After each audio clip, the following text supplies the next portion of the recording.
In a quiet forested area near Asheville, a decomposing human body lay on the ground next to a discarded handgun. A skinny, hairless cat climbed across the rotting corpse and began eating the flesh from its cold feet. Desperate for a meal in the wasteland, a man wearing a military-style suit lay motionless nearby, waiting for the perfect moment. He pulled back his string and aimed his arrow at the scavenging cat. The arrow shot out, killing the animal instantly. Eli walked over, pulled his arrow from the carcass, and stored the animal to eat later, knowing that fresh meat was hard to find in this dying world. Eli continued traveling along a cracked, empty road in the devastated post-apocalyptic world. He was alone, moving steadily toward the western part of the country. Eventually, he entered an abandoned house and searched through the dusty rooms for anything useful to help him survive. He tried to get water from the kitchen tap, but nothing came out of the dry pipes. In a nearby closet, he discovered another dead body. After looking at the fresh clothing on the corpse, he took the boots and put them on his own feet for the long journey ahead. He then cleaned his weapons while listening to music on an old iPod. He cooked the cat he killed earlier, sharing a small amount of food with a rat that approached him before spending the night there. There you go. When morning arrived, Eli noticed his iPod battery was nearly drained, and the car battery he used as a charger was almost empty. He headed west again and saw a woman struggling with a damaged shopping cart. She asked for help, but Eli saw that hidden men were waiting nearby. A group of thugs emerged, and their leader tried to intimidate Eli, planning to rob him of his gear. I am impressed. This man... The man ordered Eli to hand over his bag, but Eli refused to surrender his belongings. After warning them a single time, Eli used his machete to cut off the leader's hand. He then fought the remaining attackers all at once, killing every one of them. He approached the wounded leader, who asked Eli who he was. Without a word, Eli killed him, searched the bodies for items, and told the woman she could not follow him. During the trip, his iPod finally shut off due to a lack of power. From a destroyed highway structure, he watched bikers ambush a man and a woman walking below. The bikers killed the man instantly and assaulted the woman, stealing any books they could find before riding away. Eli was disturbed by what he saw, but he chose not to intervene to stay focused on his mission. It's not your concern. He debated which route to take and eventually arrived in a small settlement where the people stared at him suspiciously. He located a technician shop and headed inside. When he entered, an old man pointed a rifle at him, but Eli quickly controlled the situation by taking the weapon away. He told the man he was just a regular customer and returned the rifle. Sorry, I gotta see the hands. The man now trusted him, so Eli took out an old battery and asked for a charge. The shopkeeper asked for coins, but Eli traded a packet of Kentucky Fried Chicken wet wipes and a lighter to get the power he needed. Thank you. You can wait over there across the street at the Orpheum. Soon, the group of bikers arrived in town and headed straight to a man named Carnegie, who functioned as the town's mayor and leader. They handed over the stolen belongings and books they had scavenged from the road. Carnegie was searching for a specific book, so he constantly sent his men to gather any reading material they could find. He looked through the new pile, which was nothing but a mix of cheap novels, children's books, and old magazines. Getting annoyed, he told the men to keep looking. After they left, his main enforcer, Redridge, pointed out that they would never find the right book if he kept sending illiterates. Carnegie replied that the bikers were his only option and ordered the useless books to be burned. This place across the street, they got any water? Meanwhile, as his battery is charging at the shop, Eli asked if there was a place nearby to refill his canteen. He was directed to a bar across the street and walked over. Not long after he entered, the same bikers who had attacked the couple earlier arrived at the same location. At the same time, Carnegie delivered the shampoo to a woman named Claudia. He washed her hair, telling her how scarce shampoo had become and that this might even be the last bottle on the planet. Back downstairs, Eli asked the bartender for water, offering a pair of gloves and an Arab-style scarf in exchange for a full canteen. Seeing the value of the trade, the bartender handed the canteen to a girl named Solara and told her to fill it. Solara went behind the building to the water source, but Redridge tried to block her path. She forced her way past him anyway and finished the task. Take this and get it filled. Inside the bar, a cat approached Eli and hissed, and Eli pushed it away. The biker who owned the cat immediately confronted him, looking to start a fight. Eli told the biker he didn't want any trouble and apologized for his actions, but the man was not willing to leave him alone. Eli reacted by smashing the man's face against the bar, telling the biker he would pay for his sins before throwing him aside. I know who you are. When Eli tried to leave, the other bikers gathered to jump him. Eli fought them brutally, killing every single one except for the last man. As he was about to finish the final biker, Solara returned and pleaded with him to stop. At that moment, Redridge and Carnegie's armed men arrived and held Eli at gunpoint. Carnegie, who had been watching the fight from above, ordered his men to escort Eli upstairs. Carnegie was impressed by Eli's combat skills and spoke to him directly. He asked where Eli was from and if he could read, quickly learning that Eli was not only a capable fighter, but also literate and knowledgeable. Carnegie claimed that older, educated men like them would shape the future. He invited Eli to stay in town so Carnegie could use his abilities to help maintain control over the people. I like that. I like that. Eli stated he was not interested and told Carnegie he was traveling to the west. Carnegie offered him a place to stay for the night instead. Thinking about the offer, Redridge added that staying wasn't really an option but a requirement. With no other choice left, Eli agreed to spend the night in the settlement. Well, the people who work for me live better than any walker ever dreamed. That's Redridge here. Redridge then orders Claudia to take food to Eli's room. She brings him hot water to wash with, along with a warm meal and a drink to help him recover from the day. Eli quickly notices that she cannot see and asks whether she was born blind or if she lost her sight during the blinding flash of the last major war. She explains that she has lived with her blindness since birth, and he thanks her kindly for the water. Before she leaves, he mentions that he likes the scent of her hair. She simply replies that it is the shampoo and exits. I think probably I'm lucky because I was already used to being like this by the time it happened. Claudia then goes to Carnegie and tells him she doesn't believe Eli will ever change his mind, noting that he is different from any man they have met. Carnegie decides the most effective way to keep Eli in the town is to use Solara, Claudia's daughter, by sending her to sleep with him. Despite Claudia's desperate pleas to leave her daughter out of it, Carnegie ignores her and sends Solara to Eli's room, with specific instructions to stay the night. Solara arrives at Eli's door while he is quietly reading. He asks her to give him a minute and carefully hides his book before letting her inside. Once in the room, she tries to initiate intimacy, but Eli immediately rejects her advances and tells her to get out. Solara begs him to let her stay, explaining that Carnegie will severely punish her mother if she returns so soon. She offers to sleep on the floor and asks him to simply lie to Carnegie the next morning by saying he enjoyed the night. Eli eventually agrees to let her stay. Please. While Claudia spends a sleepless night with Carnegie worrying about her daughter, Eli and Solara sit together and talk about the war. Eli describes what life was like before the world went dark, explaining how people now kill each other over things they used to take for granted. As they talk, Solara sits on the bed and feels a heavy object hidden under the sheets. She discovers the book and becomes curious, eager to know more even though she cannot read. What is with you? It is just a book. It's not just a book. Eli quickly snatches the book away and wraps it up, refusing to explain what it is. He stuffs it back into his bag and asks how the town gets its water to change the subject. Solara refuses to answer since he won't tell her about the book, so he offers to share his food with her instead. Before they eat, he teaches her a short prayer, and they spend the rest of the night in quiet conversation until the sunrise. Close your eyes. The next morning, Solara joins her mother for breakfast. Carnegie asks if she made Eli happy, and she lies, saying that she did. He presses her for details about what they discussed, but Solara claims they didn't talk much at all. While they sit at the table, Solara reaches for her mother's hands and asks her to close her eyes. She begins to repeat the prayer Eli taught her, reciting the words softly with her mother.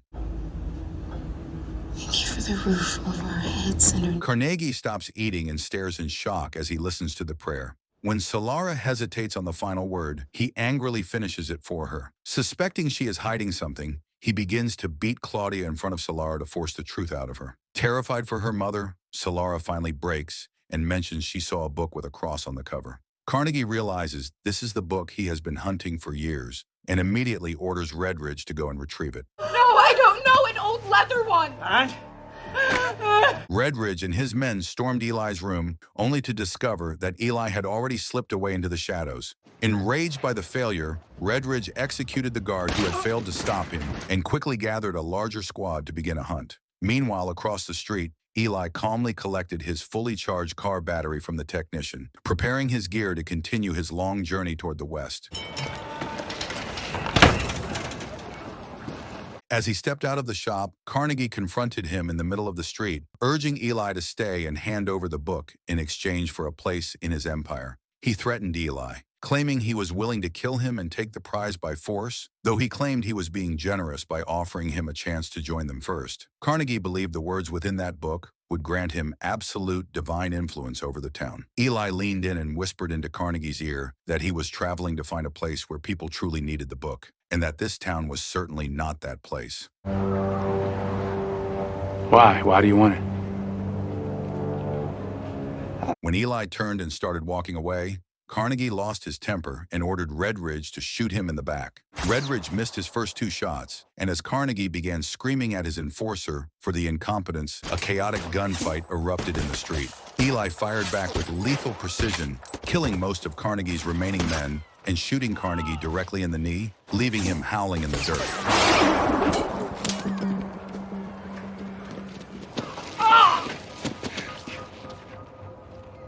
Redridge watched Eli walk away and realized that the man felt no fear toward him or anyone else. So he reluctantly lowered his weapon and allowed him to leave without firing again. Afterward, Claudia approached her daughter and quietly told Solara that she should follow Eli. She explained that despite the many dangers of the open road, Solara would be much safer traveling with him than staying under Carnegie's cruel and crumbling control in the town.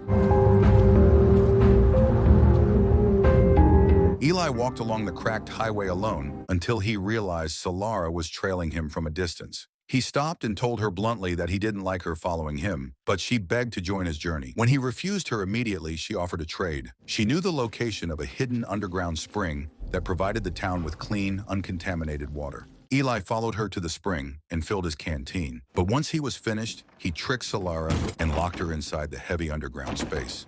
Goodbye, Solara. It's nice knowing you. I mean that. Hey, As she screamed through the door and called him a liar, Eli calmly insisted that he had never actually promised to take her. She had simply assumed the deal was struck. He warned her that the road was far more dangerous than she could ever imagine, wished her well, and continued his journey alone. Meanwhile, a doctor treated Carnegie's shattered leg, removing bullet fragments and shrapnel before bandaging the wound. Despite the agony, Carnegie remained obsessed with his goal, ordering Redridge to prepare the vehicles for a hunt to retrieve the book and its power. If the words are from the book. Redridge noted that most of their men had been killed and used the opportunity to demand Solara as his concubine in exchange for his help. Carnegie reacted with a sense of annoyed amusement at the request, but eventually agreed to the deal as they set off to find Eli. Solara eventually managed to escape the spring and headed in Eli's direction, but she soon encountered the woman with the broken shopping cart. The woman tried to warn her to leave for her own safety, knowing the horrors that awaited a lone woman in the wasteland. it's fine. Please. Suddenly, 2 thugs appeared and attacked Solara, and though she fought back with everything she had, she was quickly overwhelmed by their strength. Just as they were about to assault her, Eli intervened from a distance, firing an arrow into one thug's groin and another into the second man's throat.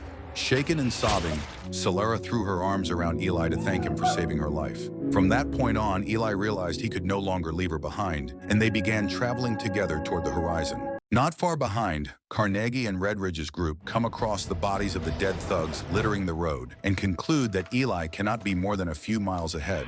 Carnegie finds a piece of Solara's distinctive clothing on the ground and shows it to Redridge, clearly unhappy that his enforcer's future prize is now traveling with the target. Carnegie asks if Redridge still wants her with a tone of cold irritation before walking back toward the vehicle. One of their men suggests ending the chase for the day, noting that their noisy cars will be easy to detect in the dark and that they could accidentally drive right past Eli and Solara without ever seeing them in the shadows. It's gonna be dark soon. We can't track him at night. They'll see us coming. Eli and Solara spend the night beside an old cooling tower from a nuclear plant, the massive structure looming over them like a ghost of the past. As they rest there, Eli reads quietly from his book by the dim light of a small fire. Solara asks him to read some of it aloud to her, and he recites a short passage before abruptly putting the book away. She then asks him to teach her how to read it herself, but Eli does not answer her and remains silent, his gaze fixed on the flickering flames.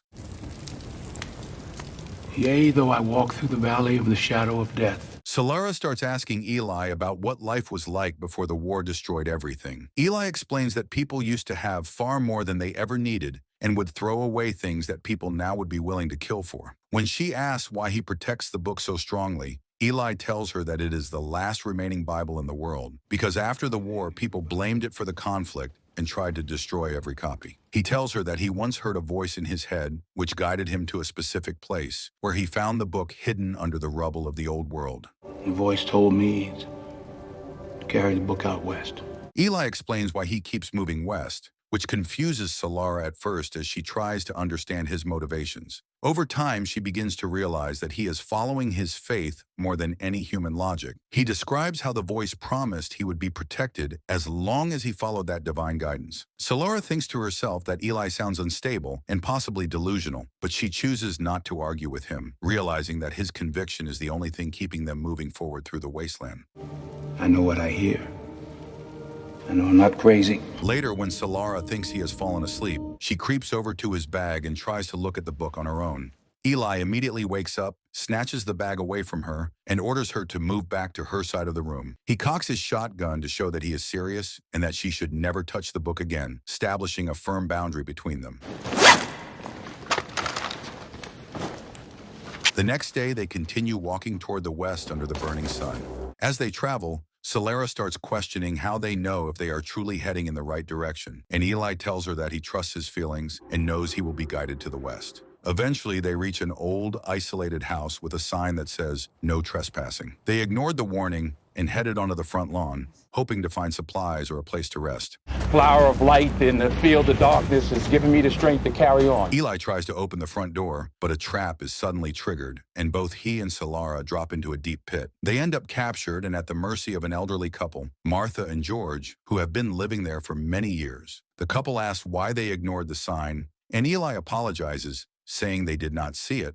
After seeing Solara, Martha asks her husband to let them in, sensing they aren't like the typical raiders. George reluctantly agrees, and they are brought inside the house. We're very sorry, and if you let us, we'll be on our way. Martha brings them some tea and accepts them with good hospitality, trying to make them feel welcome in their strange home. She tells them her husband was a bit paranoid because they have been facing many violent intruders lately. George then takes them outside to show them a small cemetery filled with the bodies of people who previously tried to attack them. Even though the couple looked old and fragile, it was clear they were well prepared with weapons and were remarkably strong fighters who had survived against all odds. Come on! Eli leaned in and whispered urgently to Solara that they needed to leave immediately. He pointed out that Martha's hands were trembling with a telltale shiver, a physical symptom of a degenerative illness, likely caused by the consumption of human flesh. He suspected the elderly couple had been surviving the wasteland by cannibalizing their intruders, and feared that the tea they had been served was heavily drugged to incapacitate them. As they stepped out of the front door, Carnegie's armored convoy suddenly appeared on the dusty road, spotting them instantly and forcing them to retreat back into the house for cover. Are you sure you won't stay? I'm sure. I'm very sure. Put the gun down. George quickly realized that the travelers had led a small, private army to his doorstep and began preparing himself for a desperate, final siege. He and Martha ripped open a hidden compartment concealed within their sofa, revealing a massive, well-maintained stash of heavy weapons. A tense and deadly standoff began as Carnegie's men surrounded the building, everyone's finger resting heavily on their triggers, while the air filled with a thick smell of impending violence and gunpowder. I'm the girl! They ain't coming out. The heavy silence was shattered when a wrapped object was hurled through a window and into the living room. Redridge snatched it up, initially hoping it was the book he sought, but he quickly realized it was a live explosive and hurled it away just seconds before it detonated. The resulting blast destroyed 2 of the vehicles outside and killed several of Carnegie's men instantly in the fireball. Taking advantage of the sudden chaos, Eli and the elderly couple opened a relentless and coordinated fire from the windows, pinning the attackers down. The brutal exchange of gunfire continued until Redridge brought out a rocket-propelled grenade launcher to end the stalemate. He fired a single shot that ripped away a massive section of the house, killing Martha instantly in the violent explosion. Seeing his wife dead, George lost all control and began shooting frantically at the attackers, managing to hit multiple men before a hand-cranked Gatling gun was brought into play. The heavy stream of lead eventually shredded what remained of the structure, cutting the elderly man down in a hail of bullets. With the house nearly reduced to splinters, Eli and Solara were captured and dragged outside into the dirt by Carnegie's surviving crew. Carnegie stood over a wounded Eli and demanded the book, but Eli remained defiantly silent, refusing to utter a single word to his enemy. To break his will, Carnegie threatened Solara's life at gunpoint, a cold move that clearly bothered Redridge. Redridge urged Eli to cooperate and surrender the Bible immediately so that Solara would not be harmed by Carnegie's lack of mercy. In the house. Back of the TV. Under this immense emotional pressure, Eli finally relented and told Redridge exactly where the book was hidden among their gear. Redridge retrieved the heavy volume, noticing it was secured with a sturdy metal clasp, and handed it over to a triumphant Carnegie. Satisfied with his prize, Carnegie released Solara, but then mockingly twisted a religious sentiment before shooting Eli directly in the stomach. Solara screamed for them to stop, but Eli fell helplessly to the ground, losing consciousness as the convoy prepared to leave him for dead. God is good, is he not?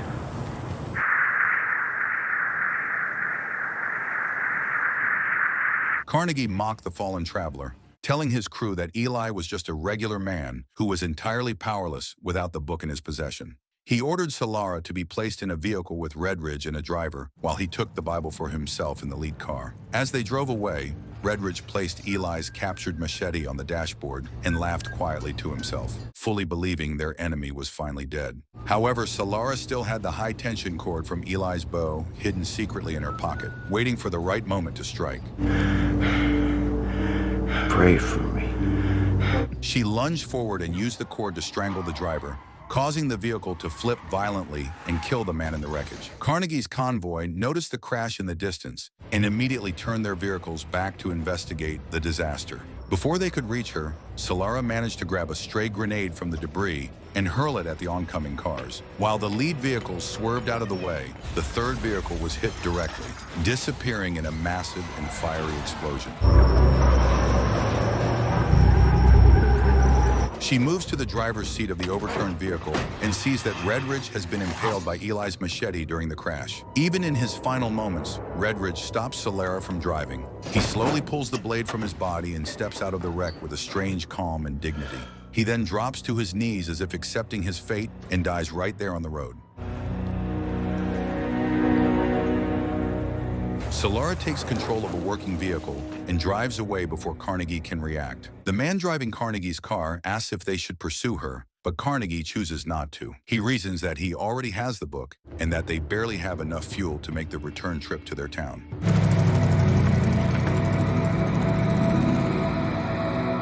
Solara heads back to the ruined house but discovers that Eli is no longer there. She follows the road and eventually finds him still walking west despite his severe stomach injury. She rushes to his side, helps him into the car, and begins driving toward the horizon.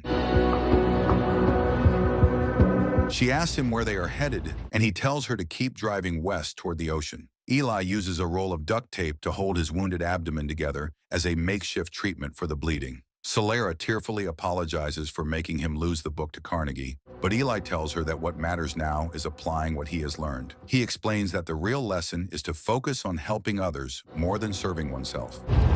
Do for others more than you do for yourself. They drive until they reach what is left of the Golden Gate Bridge, and Eli tells Solara that they are finally close to their destination.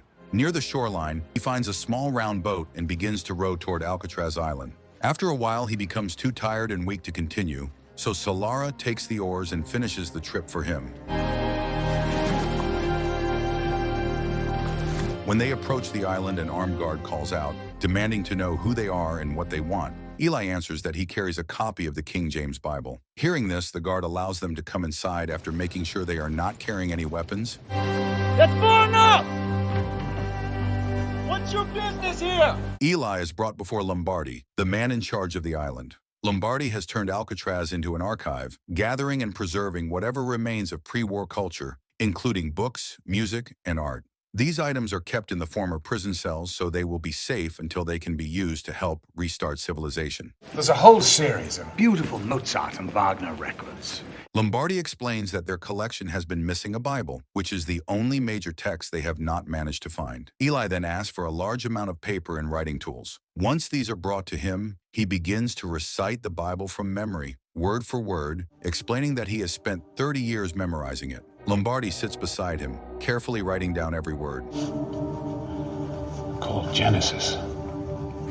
Chapter 1. On his way back, Carnegie sits with the book he fought so hard to obtain and tries to open it. He soon realizes that he does not have the key required to unlock the metal clasp. When Carnegie finally arrives in town, he calls for the engineer and orders him to force it open. The engineer works carefully to unlock the book without harming the pages inside. Once the clasp is broken and the book is open, they discover that the entire text is written in Braille. Carnegie loses his mind in a fit of anger, realizing he will never be able to read it himself. He can't be! On Alcatraz, a close shot of Eli's face makes it clear that he is blind as well. This revelation explains how he was able to read the Braille Bible and why he could memorize it so completely over the years. Back in town, Carnegie sends his men to fetch Claudia. Claudia asks about her daughter, and Carnegie coldly tells her that Solara made her own choice to run away. Carnegie then demands that Claudia read the book for him. She feels the Braille but refuses to help, pretending it has been too long, and she no longer remembers how to read it.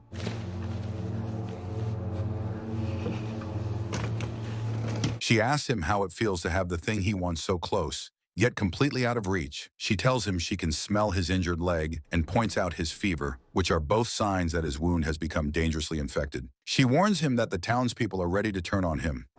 They're downstairs tearing up the bar right now. Did you know that? She then begins walking out of the room. Carnegie orders her to stop, but she ignores him and leaves him alone in his misery. Around them, the town is falling apart. People are looting the bar, and the remaining men who once followed Carnegie are now fighting among themselves for control. In his obsession with the book, Carnegie used up too many resources and lost too many loyal men. He no longer has the strength or the numbers to maintain order, and the town collapses into total chaos. Carnegie sinks into despair as everything he built disintegrates around him.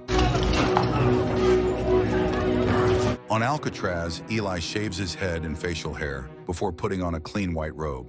He continues to recite the Bible from beginning to end, while Lombardi writes down every line exactly as he says it. Eli eventually finishes the entire text, but his body is failing from his gunshot wound. Dear Lord, thank you for giving me the strength. He dies peacefully after completing his life's work. As he passes away, his voice is heard delivering one last prayer for Solara and for the rest of the world. Eli is buried in a quiet garden located within the courtyard of Alcatraz. You don't have to leave, you know. You're very welcome to stay here. After his death, Lombardi arranged for the handwritten text to be printed. A newly bound copy of the Bible is finally placed on a library shelf where a space had been specifically reserved for it. Solara visits Eli's grave to pay her respects, taking his machete and iPod as mementos. She tells Lombardi she is leaving Alcatraz. Lombardi tells her she is more than welcome to stay, but she refuses, saying she has unfinished business back in her town. She walks away from Alcatraz and onto the open road, heading toward home while listening to the music Eli once enjoyed.